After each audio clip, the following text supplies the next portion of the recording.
You know that feeling when you finally sit down at the end of a long month, you pull up your banking app, and you're just staring at the screen hoping for a miracle, but the number is basically the same as it was 30 days ago.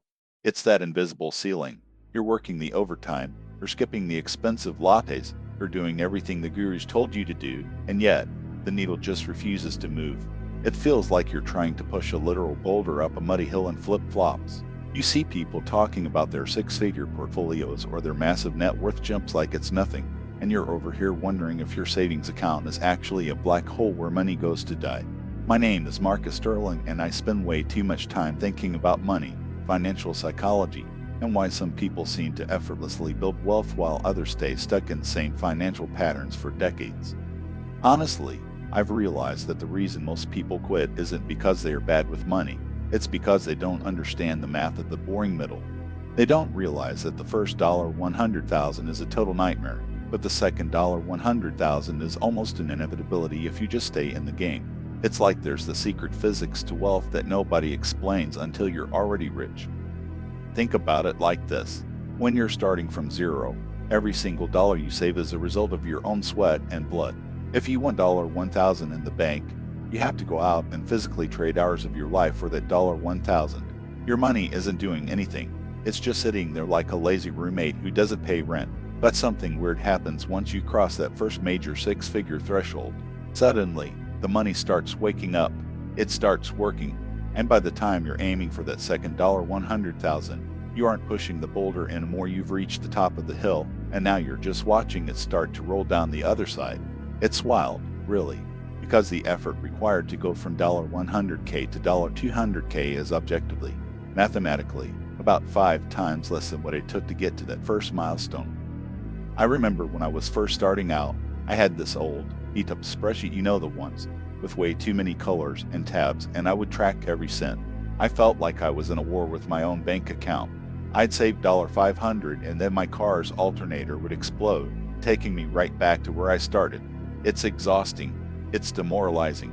You feel like you're running on a treadmill that's slightly tilted upward. But I want to pull back the curtain on why that second $100K feels so different. Why does it happen so much faster? Is it just luck? Is it better jobs? No, it's actually just basic math and a little bit of human psychology that most people never get to experience because they tap out at the $20,000 mark. Let's talk about the first $100K grind. To get to $100,000 from scratch, you are fighting against 3 massive enemies: taxes, inflation, and your own brain. When you're earning your first units of wealth, Uncle Sam is taking his cut right off the top. You're paying the highest tax rates on your labor. Then, you've got the cost of living, rent, groceries, that weirdly expensive insurance premium which eats up 90% of what's left. You're basically trying to build a castle using only the crumbs that fall off the table. It takes forever. For most people, saving that first $100,000 takes years, sometimes a decade of discipline or inconsistency.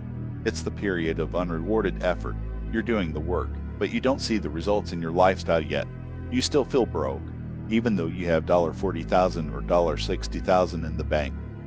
But here's where the magic happens. Charlie Munger, the late, great investing partner of Warren Buffett, famously said that the first $100,000 is a total B, but you have to do it. He basically said, I don't care if you have to walk everywhere and not eat anything that wasn't purchased with a coupon, you find a way to get your hands on $100,000. Why? Because of the crossover point. When you have $0, your money earns $0. When you have $100,000 invested in a decent index fund or a diversified portfolio, and the market has a standard 7% or 8% year, your money just handed you $8,000 for doing absolutely nothing. That's $8,000 you didn't have to trade your time for. That's $8,000 that arrived while you were sleeping, or at the beach, or yelling at the TV during a football game. Now, imagine you're still saving the same amount from your salary as you were before. Let's say you're putting away $10,000 a year. During that first $100K, that $10,000 was the only thing moving the needle. It took you 10 years of pure labor to get there. But now, with $100,000 in the tank, you're adding your $10,000 from your job, plus the $8,000 the portfolio earned. Suddenly, you're moving forward at nearly double the speed.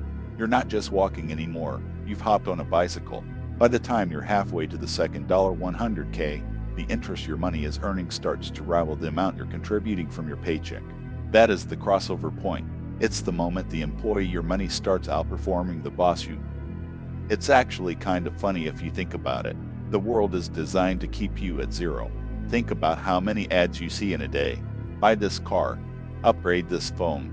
You deserve this vacation. It's a constant psychological assault designed to make sure your bank account stays empty. When you're in that first $100K phase, you're vulnerable. You haven't seen the proof that saving works yet. It's all theoretical. It's like trying to believe in a religion where the God never talks back. But once you hit that $100K mark and you see a monthly statement where your net worth jumped by $2,000 just because the market had a good week, that's the proof. That's when the psychology shifts from I'm depriving myself to I'm building an empire. Honestly, I think we underestimate how much the speed of wealth is tied to our confidence. When you have $5,000, a $2,000 emergency is a catastrophe. It wipes out 40% of your progress. It sends you into a tailspin. You feel like a failure. But when you have $100,000, that same $2,000 emergency is just a Tuesday. It's a rounding error. You pay it, you move on, and your momentum stays intact. This is the velocity of wealth. Because you aren't being constantly knocked back to the starting line, you can maintain a much higher average speed. It's like flying a plane. The most dangerous and fuel-intensive part is the takeoff. You're fighting gravity. You're burning through massive amounts of energy just to get off the ground. But once you reach cruising altitude, you can throttle back. You're moving faster than you were during takeoff, but you're using a fraction of the fuel.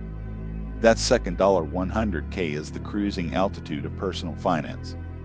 Let's get into the actual numbers for a second, because I know some of you are thinking, Marcus, 5x faster? That sounds like YouTube hyperbole, but it's really not. If you invest $10,000 a year at a 7% return, it takes you about 7.8 years to hit $100,000. That's nearly 8 years of grinding, saying no to dinners, and driving the car with the check engine light on. But to go from $100,000 to $200,000, using that same $10,000 annual contribution, it only takes about 5.1 years. And to go from $200K to $300K, that takes about 3.7 years. Do you see the pattern? The gaps are shrinking. The time it takes to earn another $100,000 is collapsing because your capital is doing the heavy lifting. By the time you're going from $600K to $700K, it takes less than 2 years. You're literally making $100,000 in a fraction of the time it took you to buy your first used Honda. There's also this hidden factor nobody talks about, which is skill accumulation. By the time you manage to scrape together $100,000, you're fundamentally a different person than you were at zero. You've learned how to budget.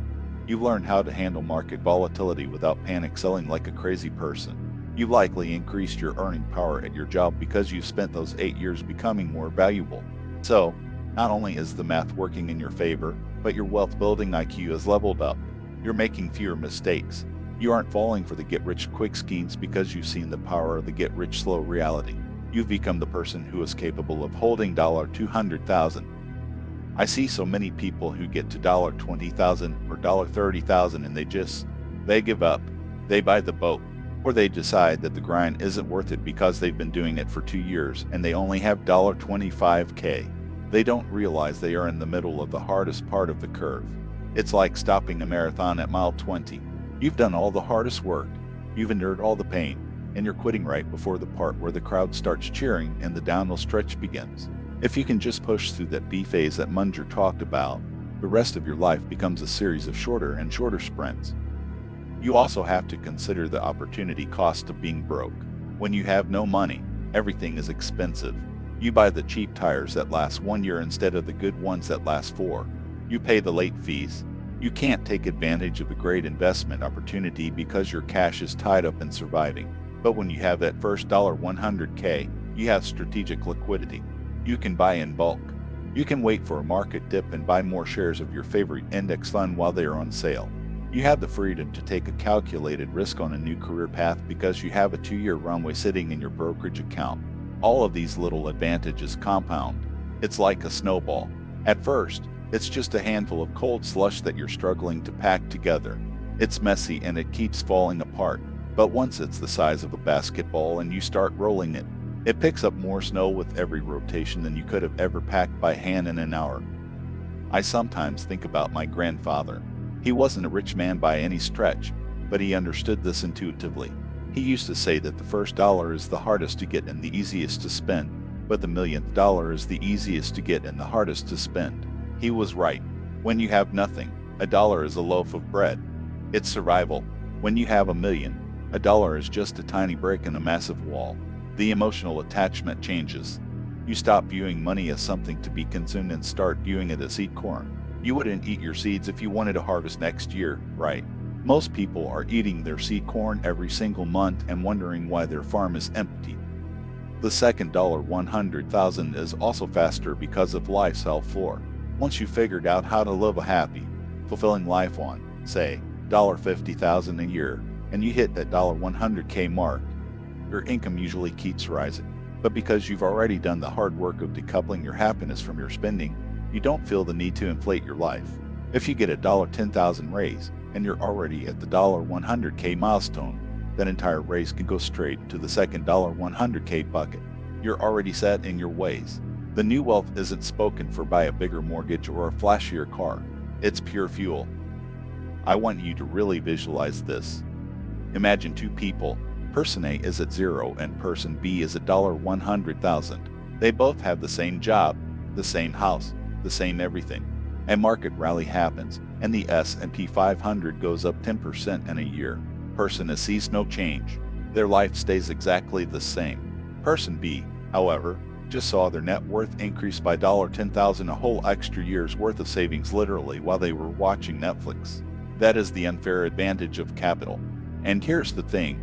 It's an advantage that is available to anyone who is willing to be bored for a few years. Personal finance is 10% math and 90% temperament. Can you handle being uncool for the time it takes to get to $100K? Can you drive the car that makes your coworkers give you that pity look knowing that in 5 years, your money will be making more in interest than they make in salary? It's honestly a bit of a mind game. We're taught that to make more money, we have to work harder. And that's true up to a point. But at a certain level of wealth, working harder actually has diminishing returns compared to just waiting better.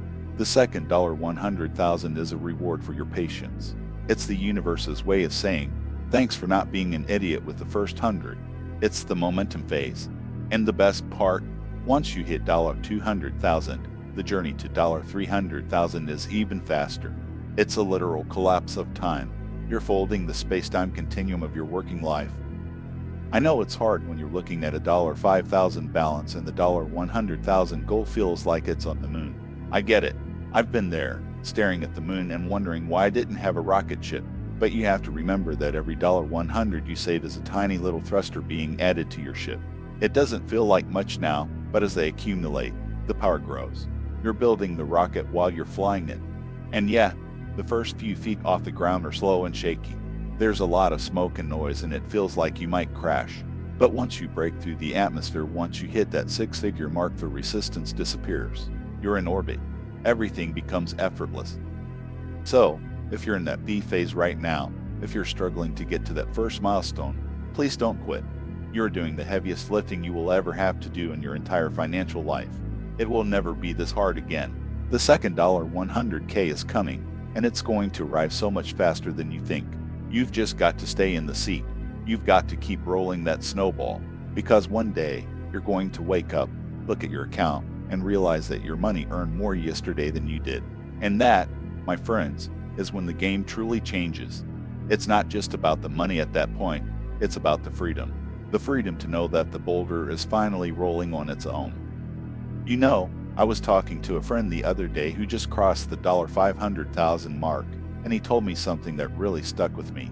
He said the move from $400K to $500K felt like it happened in the blink of an eye. He didn't even have to try. He just kept his hands off the steering wheel and let the compound interest do its thing. He looked back at his first $50,000 and laughed because of how much he stressed over it. That's the perspective I want you to have.